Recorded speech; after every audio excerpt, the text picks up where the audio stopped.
are some limits relating to the size of the AUM of the MFIs and NBFCs. So this is one of the way to support the NBFCs.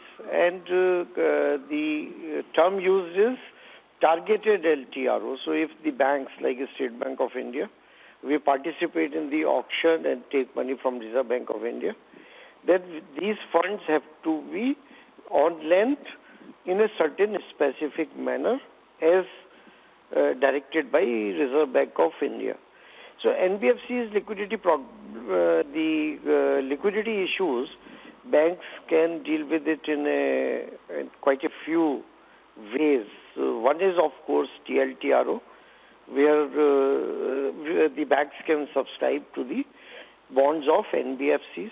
Otherwise, also there are credit lines sanctioned, and even on a case-to-case basis, all the routes are open, whether it is a bond, whether it is a bond under TLTRO, whether it is a term loan. It all depends upon case-to-case and NBFC's situation and based on their cash budget and liquidity management of an individual entity.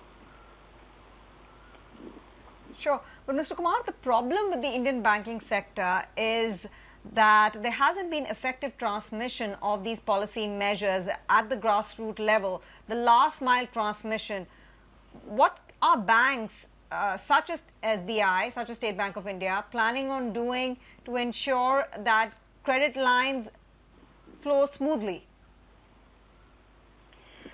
One is, if we are talking about the interest rate transmission, the specified not just interest rate transmission, sir. It's also about these policy measures, the fund infusion coming in through the TLTRO route, through banks. Yeah. So there is a sufficient liquidity in the system. And State Bank of India, for example, we have ample liquidity. There is a demand, let me tell you, but the utilization currently is low because there is a lockdown.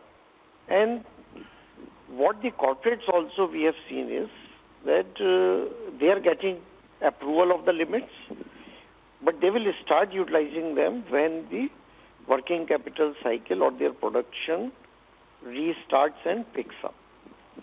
So it's not that RBI has announced a measure and immediately in 1 week or 3 days or 5 days we are able to deploy. But sanctions are happening. There will be a utilization time lag depending upon how fast the economic activity picks up. Many of the industries, they are operating at a suboptimum level, 50%, 40%, 30%. So in such a situation, their utilization of the sanctioned working capital limits is still low. But the trend which we are seeing that people want to keep committed lines, and as and when they need it, they would draw on it.